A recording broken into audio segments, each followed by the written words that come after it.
तुम्हें वो sinking feeling पता है ना, जब तुम किसी के बगल में खड़े होते हो और तुम्हें पता होता है कि कुछ बोलना चाहिए या तुम उससे बात करना चाहते हो, लेकिन दिमाग पूरी तरह ब्लैंक हो जाता है।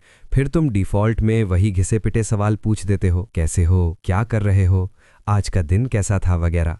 सामने वाला बस एक वर्ड में जवाब देता है और फिर तुम दोनों वहीं खड़े रह जाते हो, एक अजीब सी पेनफुल साइलेंस में, जहां बात आगे बढ़ ही नहीं पाती।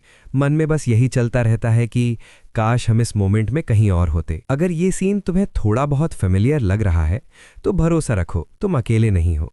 लेकिन प्रॉब्लम ये है कि तुम स्मॉल टॉक को पूरी तरह गलत तरीके से कर रहे हो। इसी वजह से तुम्हारी बात ज़्यादा देर तक नहीं चल पाती, फ्रेंडशिप्स नहीं बन पाती और किसी के माइंड में तुम्हारी कोई खास छाप नहीं बनती। और यही इस वीडियो का टॉपिक है। मैं तुम्हें दिखाऊंगा कि वो ऑकवर्ड साइलेंस आखिर होता क्यों है और कॉन्फिडेंट लोग असल में क्या अलग करते हैं, उसके पीछे की साइकोलॉजी क्या है। और वीडियो के बिल्कुल एंड में मैं तुम्हें एक सिंपल सा 3 वर्ड फ्रेज भी दूंगा जो किसी भी डेड कॉन्वर्जेशन को एक एंगेजिंग कॉन्वर्जेशन में बदल सकता है। लेकिन यहाँ एक ट्विस्ट है। ज़्यादातर लोग सोचते हैं कि उन्हें स्मॉल टॉक इसलिए नहीं आती क्योंकि उनके पास कहने के लिए इंटरेस्टिंग बातें नहीं होती। लेकिन सच ये है, प्रॉब्लम ये नहीं है। लोग ये भी सोचते हैं कि स्मॉल टॉक का मतलब होता है इंटरेस्टिंग बातें करना। गलत। मतलब ज़्यादातर लोग मानते हैं कि अगर उनके पास बोलने के लिए कोई मज़ेदार, स्मार्ट या स्पेशल बात नहीं है तो वो स्मॉल टॉक नहीं कर पाएंगे। लेकिन सच ये है कि स्मॉल टॉक इंटरेस्टिंग बातें बोलने से नहीं चलता। फिर वो सोचते हैं कि ये चार्मिंग या विटी होने के बारे में है। ये भी गलत। मतलब लोग सोचते हैं कि स्मॉल टॉक वही लोग कर सकते हैं जो नेचुरली चार्मिंग होते हैं, जो जल्दी जोक मार लेते हैं या जिनकी पर्सनालिटी बहुत अट्रैक्टिव होती है। लेकिन ऐसा नहीं है। तुम्हें जोकर या सुपर कॉन्फिडेंट इंसान बनने की ज़रूरत नहीं। असल सीक्रेट ये नहीं है कि तुम क्या बोलते हो। मतलब स्मॉल टॉक फेल या सक्सेस इस पर डिपेंड नहीं करता कि तुम कौन सा सेंटेंस बोल रहे हो। परफेक्ट लाइन बोलना ज़रूरी नहीं है। सोचो तुम किसी जगह पर हो, नेटवर्किंग इवेंट, कॉफ़ी शॉप या किसी पार्टी में। कोई इंसान तुम्हारे पास खड़ा है, तुम्हें अंदर से फील हो रहा है कि कुछ तो बोलना चाहिए, लेकिन उस मोमेंट पर दिमाग बिल्कुल खाली हो जाता है। तो क्या होता है, तुम वही सेफ और कॉमन लाइन बोल देते हो, आज का दिन कैसा है या तुम क्या करते हो। ये लाइंस गलत नहीं है, लेकिन ये ऐसी लाइंस हैं जो बातचीत को आगे बढ़ाती नहीं है। इसीलिए इसे प्लेन टोस्ट से कंपेयर किया गया है। टोस्ट पेट तो भर देता है लेकिन टेस्ट नहीं देता। वैसे ही ये बातचीत चल तो रही होती है लेकिन उसमें कोई मज़ा या कनेक्शन नहीं होता। सामने वाला भी बोर होता है, इसलिए वो बस एक शब्द में जवाब दे देता है, ठीक है, अच्छा, काम करता हूँ। और फिर दोनों लोग वहीं खड़े रह जाते हैं, ना आगे कुछ बोलने को ना पीछे हटने का रास्ता। पूरा माहौल ऑकवर्ड हो जाता है। उस वक्त तुम अपने बारे में सोचने लगते हो, यार मुझसे बात ही नहीं होती, मैं स्मॉल टॉक में बहुत खराब हूँ। लेकिन असल सच ये नहीं है। प्रॉब्लम तुम नहीं हो। असल में तुम सामने वाले इंसान को एक इंसान की तरह नहीं देख रहे।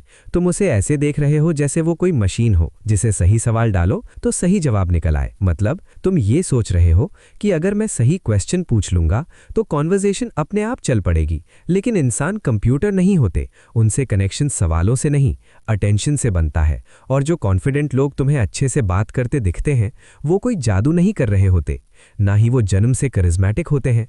वो बस एक अलग तरीका यूज कर रहे होते हैं। वो बस कुछ ऐसा कर रहे हैं जो तुम अगले कुछ मिनट्स में सीख सकते हो। लेकिन उससे पहले कि मैं तुम्हें बताऊं कि वो लोग क्या अलग कर रहे हैं, तुम्हें ये समझना होगा कि तुम्हारा करंट अप्रोच इतना बुरी तरह फेल क्यों होता है। जब तुम जेनेरिक सवाल पूछते हो तो तुम सामने वाले पर प्रेशर डाल देते हो। उन्हें सोचना पड़ता है कि इंटरेस्टिंग जवाब क्या दें, कैसे साउंड करेंगे, और प्रैक्टिकली पूरी कॉन्वर्जेशन उन्हें ही कैरी करनी पड़ती है। ये उनके लिए एग्जॉस्टिंग हो जाता है, इसीलिए वो शट डाउन हो जाते हैं। लेकिन फिर मैंने एक फैसिनेटिंग चीज डिस्कवर की। ध्यान से देखो क्या होता है जब तुम सवाल पूछने की जगह ऑब्जर्वेशंस करना शुरू करते हो। तुम क्या पढ़ रहे हो ये पूछने की जगह तुम कहते हो, ये बुक ऐसा लग रहा है जैसे इस पर कुछ कॉफी स्पिल सर्वाइव कर चुकी हो। काम कैसा चल रहा है ये पूछने की जगह तुम कहते हो, तुम्हारे चेहरे पर ऐसा एक्सप्रेशन है जैसे अभी अभी मंडे मॉर्निंग मीटिंग से निकले हो। ये इसलिए काम करता है क्योंकि तुम प्रेशर हटा देते हो और क्यूरियोसिटी ऐड कर देते हो। तुम उनसे ये डिमांड नहीं कर रहे कि वो खुद को एक्सप्लेन करें, तुम बस कुछ नोटिस कर रहे हो और उस ऑब्जर्वेशन को शेयर कर रहे हो। इससे उन्हें फ्रीडम मिलती है। वो चाहे तो एंगेज करें चाहे तो नहीं, बिना ये फील किए कि उनका इंटरव्यू लिया जा रहा है। लेकिन यहीं पर ज़्यादातर लोग फिर भी गड़बड़ कर देते हैं। वो बोरिंग ऑब्जर्वेशंस करते हैं, आज मौसम अच्छा है, ये शर्ट कूल है। टेक्निकली ये ऑब्जर्वेशंस हैं, लेकिन ये कॉन्वर्जेशन किलर्स हैं। क्योंकि ये एंगेजमेंट इनवाइट ही नहीं करते। कॉन्वर्जेशन स्टार्टर और कॉन्वर्जेशन किलर के बीच का फर्क 3 स्पेसिफिक एलिमेंट्स पर आता है, जो मैं अब तुम्हें दिखाने वाला हूं। मैग्नेटिक ऑब्जर्वेशंस के 3 एलिमेंट्स होते हैं: स्पेसिफिसिटी, स्लाइट एग्जैजरेशन और इम्प्लाइड स्टोरी। चलो इन्हें एक एक करके समझते हैं। स्पेसिफिसिटी का मतलब है ऐसी डिटेल्स नोटिस करना जो बाकी लोग मिस कर देते हैं। नाइस शूज नहीं, बल्कि ये शूज ऐसे लग रहे हैं जैसे ज़ॉम्बी एपोकलिप्स भी सर्वाइव कर लेंगे। तुम क्लियर बता रहे हो कि तुम्हारा अटेंशन किस चीज पर गया।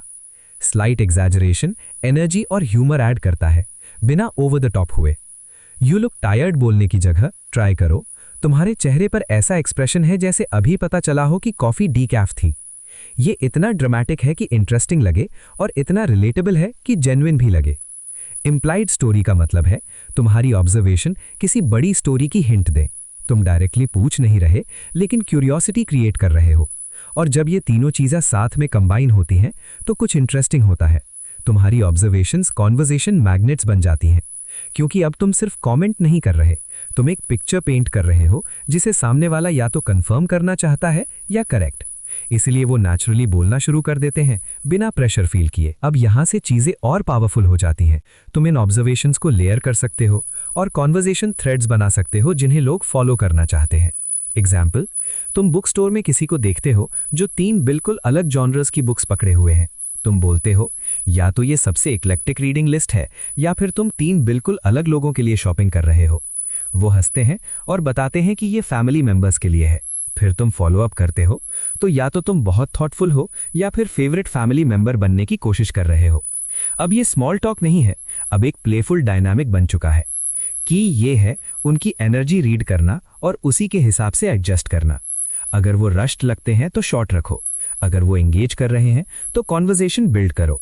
मतलब तुम कॉन्वर्जेशन को जबरदस्ती आगे नहीं धकेल रहे, तुम बस सामने वाले के बिहेवियर, मूड और रिस्पॉन्स को देखकर उसी हिसाब से रिएक्ट कर रहे हो। इसीलिए बात नेचुरल लगती है, फोर्स्ड नहीं।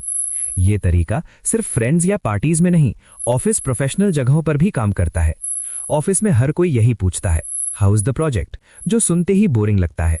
लेकिन अगर तुम बोलो, तुम्हारा लुक ऐसा लग रहा है जैसे दिमाग पूरा लगा हुआ है, या तो कोई प्रॉब्लम सॉल्व कर रहे हो या बहुत सीरियस प्लानिंग चल रही है, तो ये लाइन प्रोफेशनल भी लगती है और बोरिंग रूटीन भी तोड़ देती है। सबसे अच्छी बात यह है कि जब तुम इस तरह ऑब्जर्व करना शुरू कर देते हो तो तुम्हें बात करने के मौके हर जगह दिखने लगते हैं। और अब यहीं से वीडियो का सबसे इंपॉर्टेंट हिस्सा शुरू होता है, वो सिंपल 3 वर्ड लाइन जो सारी बातों को जोड़ देती है। लेकिन उससे पहले यह समझना जरूरी है कि उस लाइन को कब और कैसे बोलना है, क्योंकि सही टाइम और सिचुएशन ही सब कुछ डिसाइड करती है। ये फ्रेज क्यों इतना काम का है? ये एक साथ 3 काम करता है। 1, ऑब्जर्वेशन करता है, मतलब तुम उनकी लाइफ या सिचुएशन पर ध्यान दे रहे हो। 2, स्पेशल फील कराता है, सामने वाले को लगता है अच्छा इसने मुझे सच में नोटिस किया है।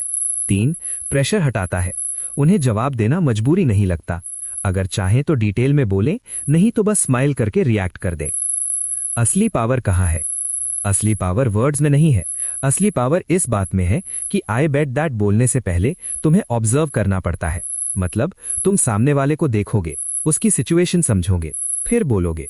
यानी तुम सवाल नहीं फेंक रहे, तुम अटेंशन दे रहे हो। जब तुम आई बेट दैट से सेंटेंस शुरू करते हो तो तुम्हारा दिमाग ऑटोमेटिकली कुछ स्पेसिफिक और इंटरेस्टिंग ढूंढता है उस सेंटेंस को कंप्लीट करने के लिए। और तभी तुम स्मॉल टॉक में जेनेरिक सवाल पूछना बंद कर देते हो और रियल कनेक्शंस बनाना शुरू करते हो, जो तुम सच में नोटिस कर रहे हो उसके आधार पर। ये फ्रेज ऑब्जर्वेशन और कॉन्वर्जेशन के बीच एक ब्रिज बन जाता है। लेकिन अब वो सीक्रेट सुनो जो सब कुछ बदल देता है। गोल ये नहीं है कि तुम स्मॉल टॉक एक्सपर्ट बन जाओ, गोल ये है कि तुम ऐसे इंसान बनो जो दूसरों को सीन और इंटरेस्टिंग फील कराए। जब तुम इस अप्रोच को मास्टर कर लेते हो तो स्मॉल टॉक एक टॉर्चर नहीं रह जाता, वो ऐसी चीज बन जाता है जिसे तुम एंजॉय करने लगते हो। अगली बार जब तुम किसी सिचुएशन में हो जहां कॉन्वर्जेशन फोर्स्ड लग रही हो तो ये याद रखना, तुम्हें इंटरेस्टिंग होने की जरूरत नहीं, तुम्हें इंटरेस्टेड होने की जरूरत है। एक स्पेसिफिक डिटेल ढूंढो, थोड़ा प्लेफुल एग्जैजरेशन ऐड करो, हिंट दो कि इसके पीछे और स्टोरी है, और सेंटेंस शुरू करो आई बेट दैट। कॉन्वर्जेशन अपने आप नेचुरली अनफोल्ड हो जाएगी।